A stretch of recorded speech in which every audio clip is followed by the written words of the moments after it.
Welcome to study channel. मेरा नाम है मोहम्मद कैसर। आरओ 2023 री एग्ज़ाम जो परीक्षा हुआ है अभी हाल ही में, इसमें कितना कट ऑफ जा सकता है प्री में, क्या एक्सपेक्टेड कट ऑफ हो सकती है, कहां तक आपके मार्क्स हैं, तो आपको मेंस की तैयारी करनी चाहिए, डिस्कस करेंगे इस वीडियो में। बने रहिएगा दोस्तों। तो आपको पता ही है कि परीक्षा सकुशल हो गया, ऑफिशियल आंसर की भी आ गई, आप लोगों ने मैच भी कर लिया होगा।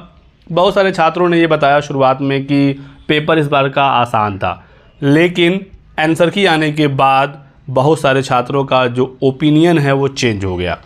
तो पेपर कोई भी आसान कठिन नहीं होता, वो तैयारी के ऊपर डिपेंड करता है। और बहुत सारे छात्र तो आसान समझकर बहुत ज़्यादा अटेम्प्ट कर दिए और बाद में काफ़ी क्वेश्चन गलत हुए। तो नेगेटिव मार्किंग एक बहुत बड़ा इम्पैक्ट इस बार की परीक्षा में रहेगा।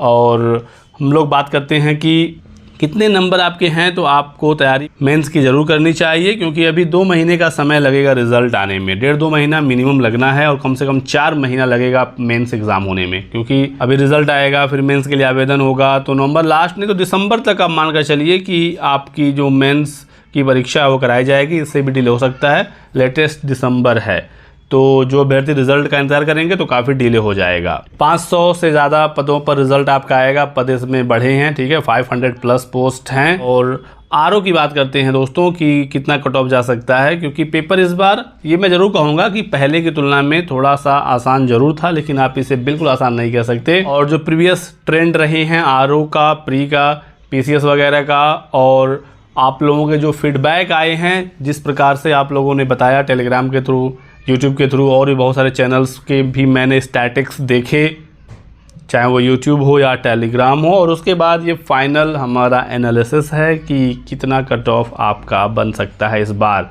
सीटों की संख्या, पेपर का पैटर्न, क्वेश्चन का लेवल, नेगेटिव मार्किंग और आप लोगों के फीडबैक के आधार पर सब कुछ एनालिसिस के बाद ये मैं वीडियो बना रहा हूँ। काफ़ी समय लेकर वीडियो बना रहा हूँ और आपको एक इन्फॉर्मेशन यहाँ पर दी जाएगी। तो आरओ का हमारा अनुमान है कि जो कट ऑफ है वो 125 के आसपास रह सकता है। बाकी कौन क्या कह रहा है मुझसे मतलब नहीं है, कोई 115 भी बता रहा है, कोई 130-135 भी बता रहा है, ठीक है।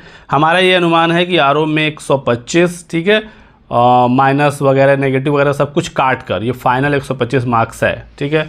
और ओबीसी और ईडब्ल्यूएस में कोई ज़्यादा अंतर रहता नहीं है, तो यूआर, ईडब्ल्यूएस, ओबीसी सबके लिए 125 ही है। और एआरओ में 5 नंबर कम से कम अंतर रहेगा इस बार। पहले और अंतर होता था, लेकिन इस बार अनुमान है कि 5-6 नंबर, ठीक है, ज़्यादा से ज़्यादा 8 नंबर, क्योंकि एआरओ में अब सिर्फ ओ लेवल ही एलिजिबल नहीं है, बहुत सारे और भी दूसरे कोर्सेस आ गए हैं। तो 5 नंबर मान कर चलिए, यानी कि एआरओ में 120 आपके हैं। आप जरूर मेंस की तैयारी करिए, बाकी इससे कम पर भी हो सकता है, मैं ये नहीं कह रहा हूँ। और हम लोग कम से कम 3 नंबर प्लस माइनस लेकर चलेंगे, तो आपके 2-3 नंबर कम भी हैं तो भी आपको प्रिपेयर करना चाहिए। और पीसीएस प्री का एग्ज़ाम तो आप देंगे ही, तो तैयारी होगी तो आप उसमें भी बेहतर करेंगे। फिर आते हैं आरओ एससी की बात करते हैं, तो इसमें 115 और एआरओ में फिर 5 नंबर मैं कम करूँगा और 110 एआरओ एससी का। आरओ में आते हैं फिर से एसटी 110 और एआरओ में एसटी 105 के आसपास।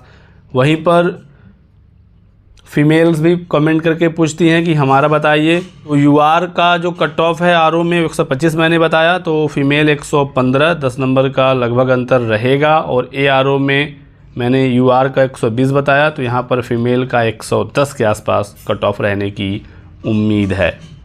बाकी मैंने बताया कि ±3 हो सकता है, मैं ±5 भी नहीं कह रहा हूँ, 3 लेकर चल रहा हूँ। ओपिनियन हमारा है, ये हमारी तरफ से एक एक्सपेक्टेड कट ऑफ है और उम्मीद है किसी के आसपास कट ऑफ रहेगा। और आपके इसके आसपास मार्क्स हैं तो आपको मेंस की तैयारी जरूर करनी चाहिए। अगर आपके 4-5 नंबर भी कम है तो भी मैं कहूँगा तैयारी तो आपको करना ही है, जब तक कि नौकरी ना मिल जाए। फोकस होकर तैयारी करिए।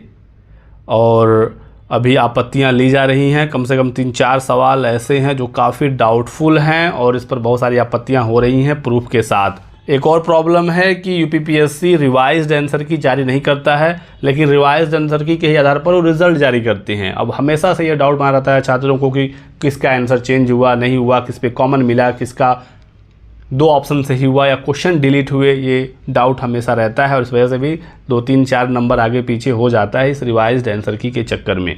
आगे और भी कोई सूचना आएगी, जानकारी दिया जाएगा। आपके कोई डाउट हो तो हमसे पूछ सकते हैं कमेंट सेक्शन में। वीडियो को लाइक कर दीजिएगा, चैनल को सब्सक्राइब कर लें और जुड़े रहें। Thanks for watching.